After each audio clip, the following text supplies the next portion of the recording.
બનાવટી એનઓસી દ્વારા લોનવાળી કાર વેચીને બેંક તેમજ કાર ખરીદનાર ગ્રાહક સાથે છેતરપિંડી કરનાર ઠગને વડોદરા ક્રાઇમ બ્રાન્ચની પેરોલ ફરલો સ્ક્વોડે 20 વર્ષના સમયગાળા બાદ ઝડપી પાડવામાં સફળતા મેળવી છે।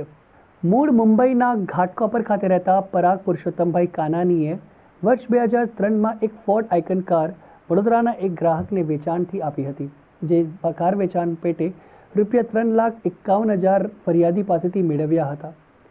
કાર વેચાણ સમયે કાર પર કોટક મહિન્દ્રા બેંકની લોનની એનઓસી પણ પરાગ કાનાનીએ કાર ખરીદનાર ગ્રાહકને આપી હતી। જો કે ગ્રાહકે કાર પોતાના નામે ટ્રાન્સફર કરાવવાની પ્રક્રિયા કરતા જાણવા મળ્યું કે પરાગ કાનાનીએ આપેલી લોન ભરપાઈ થઈ ગયાની એનઓસી તો નકલી છે, જેથી કાર ખરીદનાર ગ્રાહકે જેપી રોડ પોલીસ મથકે ઠગ પરાગ કાનાની વિરુદ્ધ છેતરપિંડીનો ગુનો નોંધાવ્યો હતો। આ ફરિયાદ બાદ પરાગ કાનાની ધરપકડથી બચવા નાસ્તો ફરતો હતો। તે દરમિયાન વડોદરા ક્રાઇમ બ્રાન્ચના પેરોલ ફરલો સ્ક્વોડને માહિતી મળી હતી કે 20 વર્ષ પહેલા ગુનાના વોન્ટેડ આરોપી પરાગ કાનાની અમદાવાદ ખાતે અને નારોલ અસલાલી રોડ પર આવનાર છે। જે માહિતીના આધારે પેરોલ ફરલો સ્ક્વોડ દ્વારા વોચ ગોઠવીને આરોપીને ઝડપી પાડવામાં આવ્યો હતો।